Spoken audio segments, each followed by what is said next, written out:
Passer par là, après passer par là, après passer là, là. Et le scientifique.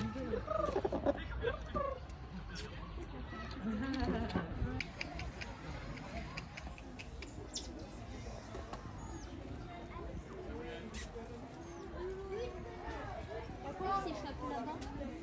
Il est juste au bord, regarde. Non, pas là, là. Regarde là. Et puis là-bas, quand il arrive. On y va, maman? Attends, je regarde les petits. Comment ils s'appellent, eux? Des tamarins. Tamarin lion. Ils sont beaux, la couleur, t'as vu? Surtout que c'est vrai que c'est une échappe. On dirait dans le crinière de l'eau. Regarde là. Ah ouais. Tiens là. Bon, plus personne regarde, je regarde. Alors.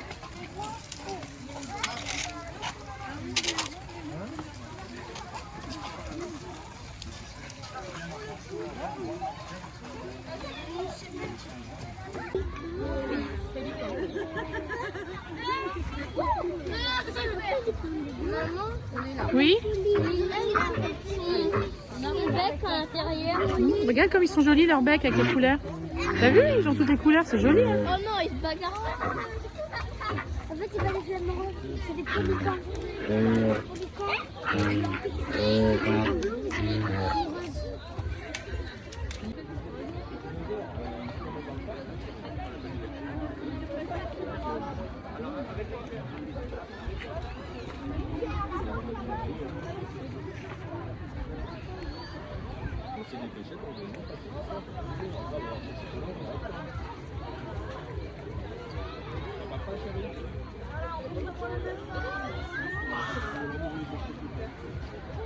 Le bassin de nos otaries de Californie. Alors je vais vous les présenter un petit peu, mais juste avant j'aimerais voir quelques petits points importants avec vous. Le premier point, ça va être une pure question de sécurité.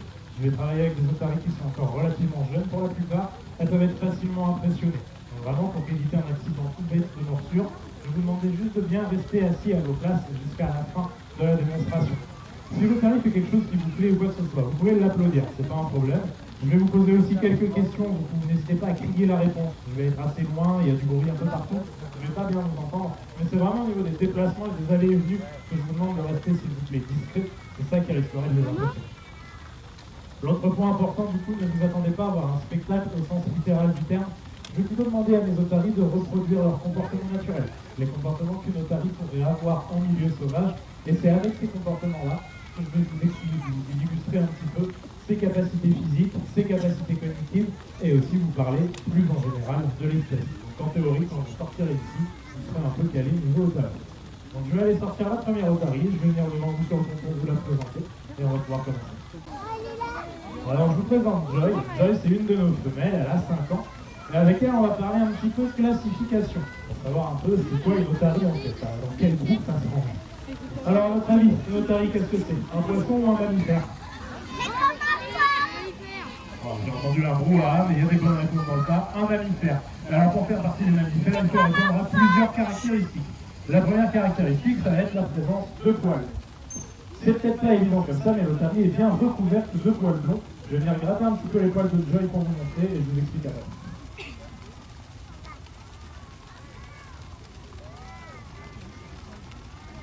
Quoi? Je croyais qu'il était nu. Pourquoi il... Je vais vous montrer là-bas aussi. Donc voilà, c'est pas évident, mais l'otarie, elle est blonde de base, elle a bien les poils blancs. Quand elle est mouillée, son poil va se foncer et va aussi se coller. En fait, les poils vont venir se superposer. Ça va faire une sorte de combinaison de plongée. C'est bon? C'est comme ça. Ok, bon, vous avez peut-être pas bien vu, j'ai peut-être pas pris la plus poilue des otaries. Je vous assure, elle a bien des poils. Alors, l'autre caractéristique des otaries, donc des mammifères, ça va être la présence de poumons. C'est peut-être pas non plus évident, mais l'otarie ne respire pas sous l'eau. L'otarie va respirer en l'air libre, comme nous. Elle va être capable de faire des apnées d'environ une quinzaine de minutes. Mais voilà, c'est bien des poumons. Elle n'a pas franchi, elle ne respire pas sous l'eau. Elle mangeait le poisson de plat. Le de Joy, ça va bien.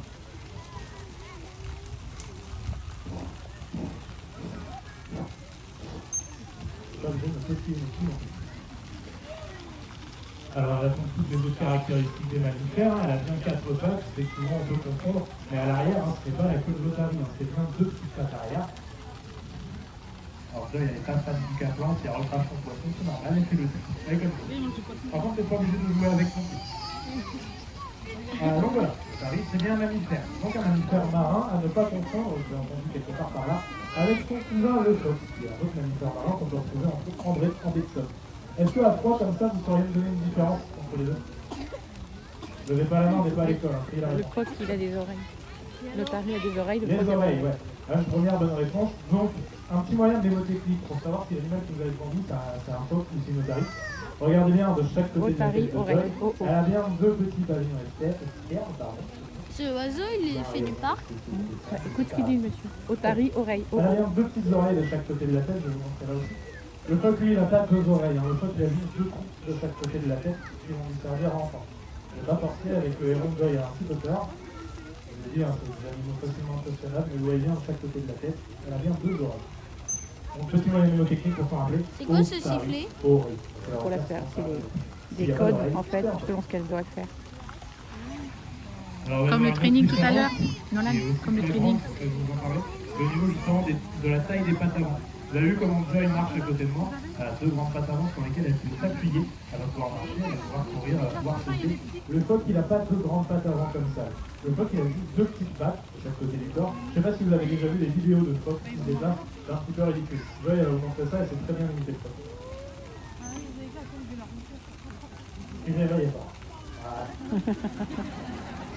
Qu'est-ce qu'il y a? Elle fait le phoque. Là, c'était un phoque. Là, elle a fait le phoque. Il lui a demandé d'imiter le phoque parce que le phoque, il a les 2 pattes de devant, ils sont toutes petites, donc il ne peut pas marcher. Voilà pour l'otarie. Mammifère marin, pas confondre avec le phoque. Maintenant, je vais vous parler un petit peu, quand Joy est avec moi, de comment on travaille avec nos otaries. Je fais une petite consigne de sécurité, c'est peut-être pas évident, mais l'otarie reste bien un animal potentiellement dangereux. Pourtant, vous voyez, je suis en contact direct avec elle. Vraiment, si elle a envie de s'embarquer dans l'eau et de noyer, elle veut le faire, il n'y a rien qui l'empêche. Pourtant, elle ne le fait pas. Parce qu'en fait, on a un gros lien de confiance avec elle. Ce lien de confiance, on va le créer grâce à l'entraînement. L'entraînement, c'est tout simplement ce que je suis en train de vous présenter. Ça, que vous soyez là ou non, moi, je vais venir le faire plusieurs fois par jour. Le but, c'est de créer un lien de confiance avec nos otaries, mais aussi de faire ce qu'on appelle de l'entraînement médical. L'entraînement médical, pourquoi? Simplement parce que ces animaux-là, on ne peut pas les endormir facilement. Si j'ai besoin de faire un point ou quoi que ce soit, je ne vais pas pouvoir venir l'anesthésier parce qu'en fait, elle va faire une apnée. Donc vous imaginez, si j'ai juste un petit bobo à soigner, que je dois l'endormir, que je dois sortir tout matériel de respiration, alors ça devient compliqué pour pas grand-chose. Alors, avec nos otaries, on fait de l'entraînement pour pouvoir les soigner. On va faire un seul exercice pour pas embêter Joy, je vous montre comment il est.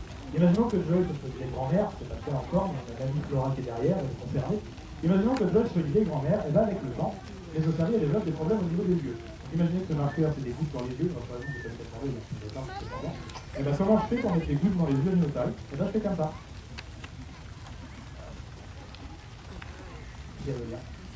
Allez. Voilà. Alors, Joy est médical, on est compliqué de ranger par là. Regardez. Merwan, regarde. Donc vous voyez peut-être là. Et Joy garde bien l'œil grand ouvert. Je ne vais pas forcer, je ne vais pas faire le deuxième œil parce que la seule truc là qui est manette. Si vous pouvez gratter un peu le son. Donc, voilà, vous avez vu dans l'idée comment je mets des gouttes dans les yeux d'une otarie. Vous ne voyez peut-être pas, mais quand elle a la tête penchée, elle garde vraiment l'œil grand ouvert. Et nous, on l'habitue à avoir le doigt qui s'approche comme ça. Enfin, pour le cas de Flora, par exemple, le jour où je vais mettre des gouttes dans l'œil de Flora, ça fait prendre 2 minutes. On penche la tête, on met les gouttes, on repart. Je ne sais pas si vous avez des animaux de compagnie, des chats. Je ne sais pas si vous avez déjà dû mettre des gouttes dans l'œil d'un chat. Ça se passe rarement aussi facilement. Et pourtant, en théorie, c'est possible. On peut arriver à ce résultat. Alors comme ça, elle est perturbée avec le héron, je ne vais pas insister avec elle, je vais aller la rentrer. Je vais partir dans notre otarie qui est le frappeur des hérons, le héron que va l'enfermer, et puis on va continuer de parler avec elle. Attends, elle est dans l'eau.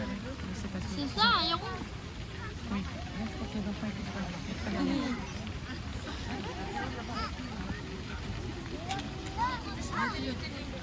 Mais pourquoi le héros il fait partie du spectacle? Non, c'est parce qu'il vient chercher du poisson. Et pourquoi? Avec nos otaries, on ne contente pas de faire du médical. Pour les stimuler, pour s'occuper d'eux, on leur propose plein de types d'entraînement. De l'entraînement dynamique entre autres, qui marche très très bien avec eux. Alors l'Otari, c'est un mammifère marin, donc il se déplacer dans l'eau. On va avoir différents types de nage pour ça. On va faire ce qu'on appelle le surf, c'est ce que je vais vous montrer. Avec la tête hors de l'eau, elle va se propulser que grâce à ses pattes avant. Vous allez voir la vitesse qu'elle peut atteindre. Sinon, elle va faire aussi ce qu'on appelle du martinage. Vous avez vu déjà les dauphins qui nagent, ils vont faire des bonds, c'est ça qu'on appelle le martinage, c'est pour prendre de la vitesse. Donc ils vont avoir plusieurs types de nage. Le nage est une démonstration. Regarde, laisse quelqu'un. Donc grâce à la puissance de cette vigueur avant, l'Otari elle est capable de cette manière de se propulser jusqu'à une trentaine de kilomètres/h.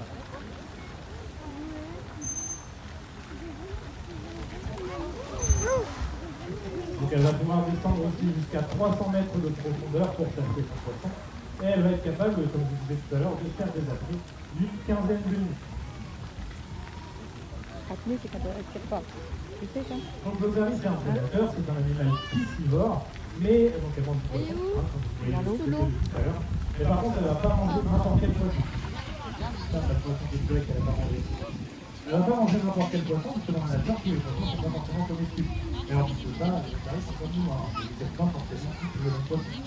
Donc pour ça, l'Otari elle va être capable de différencier plusieurs types de poissons. Alors nous on n'est pas prêtés, on fait du poisson que j'aime bien, donc il n'y a pas besoin de faire le coup. Et pour les stimuler un petit peu intellectuellement, on a créé ce type de cible. Donc on a associé à chacune de nos Otaries une cible bien précise. La cible de Mona, c'est le rond rouge, et vous allez voir que je ne vous mens pas quand je vous dis qu'elle est capable de différencier les formes et les couleurs.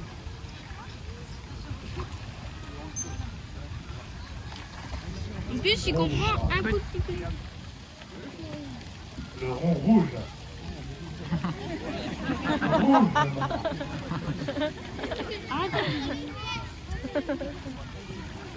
La question suivante. Elle est daltonienne. Ça veut dire quoi, daltonien? Elle confond le rouge et le Ça fait un bleu. petit moment qu'on n'a pas fait cet exercice avec Mona. Le rouge, je crois. Elle confond les deux On couleurs. n'est pas à l'abri qu'on soit aussi pour embêter en concrètement. On est à la troisième présentation de la journée. Peut-être que c'est un peu moins suivi de jouer.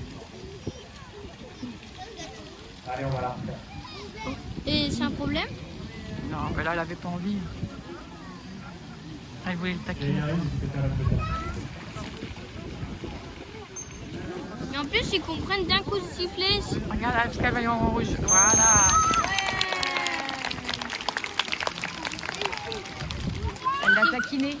Quoi? Elle l'a taquiné. Donc voilà, je vais présenter les différents types d'entraînement qu'on peut faire. On peut faire du métillage, on peut faire du Ouais, je voulais un poisson encore. Tout ça, ça va être pour les stimuler et pour assurer leur bien-être. Sur le là. Ça va être quel pour les stimuler et assurer leur bien-être. Maintenant, pour assurer le bien-être du Otari, il faudra simplement se contenter de faire tout ça. Aussi, savoir ce que c'est que l'Otari, c'est quoi l'Otari, comment ça fonctionne, c'est quoi son mode de vie. Et donc, avec mon âge, je vais vous présenter tout ça. Est-ce que vous pouvez rester juste derrière la ligne bleue, s'il vous plaît? Je vous dis que l'Otari n'avait pas trop les mouvements.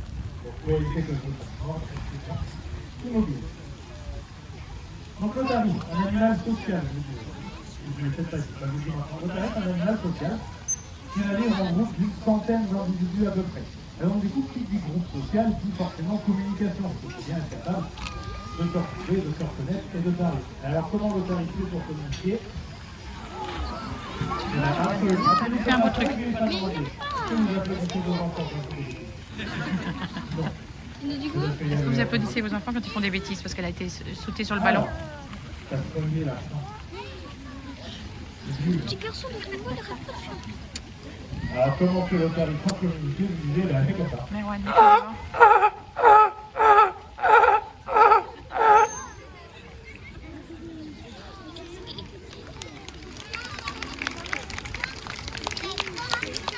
Alors le cri de l'Otari c'est un petit peu bizarre, mais ça s'appelle l'aboiement. On dit que l'Otari elle aboie. Et d'ailleurs le petit de l'Otari s'appelle le chiot.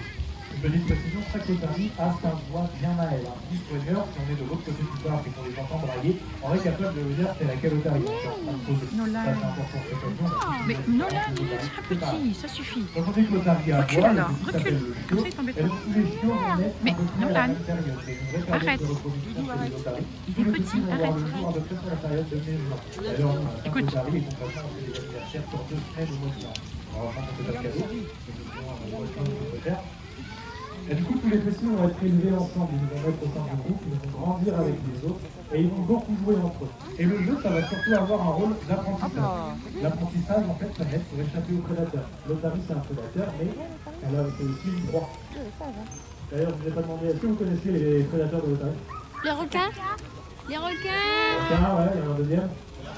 Et l'orque. On est d'accord. Et alors, du coup, comment l'Otari a fait pour échapper aux requins et aux orques dans l'eau? Et bien, elle fait comme ça. Comment? Oh là.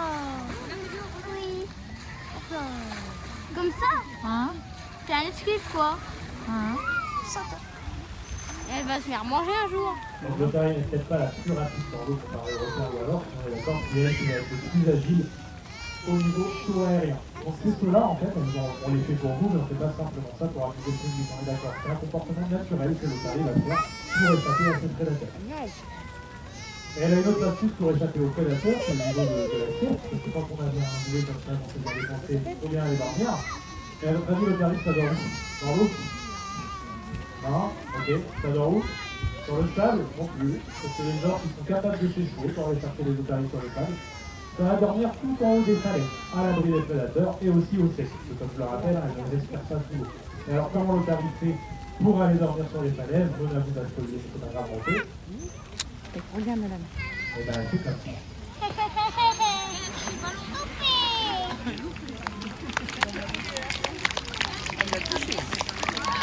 Donc à l'instant, c'est grâce à un fort célèbre du les patamons qu'elle est capable de propulser comme ça hors de l'eau. C'est grâce à son corps, Mona, elle était capable, et tout enfant. Quand elle était motivée, qu'elle avait encore un travail, elle était capable d'avoir une ski de situer à 3 mètres au-dessus de la surface de l'eau. C'est pas mal. Si vous êtes à la piscine, déjà, essayez de sortir votre corps entier tout en coupant. Il y a peu de chance que vous y arrivez, mais l'Otari est capable de sauter à plus de 3 mètres au-dessus de la surface de l'eau. Allez, c'est sur cette acrobatie que moi je vais vous laisser. Mon rendez-vous touche à sa fin. Si jamais vous avez des questions, je vais juste rentrer Mona et après je reviens ici pour y répondre éventuellement. Et sinon, je vous remercie de votre attention. Je vous souhaite une bonne fin de visite au niveau de la mer. Merci, au revoir. Elle est où? Elle est dans l'eau. Je sais qu'il y en avait plusieurs. Mais il en a vu deux. Il y en a deux seuls. Regarde, elle va sortir de l'eau. On va la faire sortir de l'eau. Regarde, hop là, hop là. Au revoir.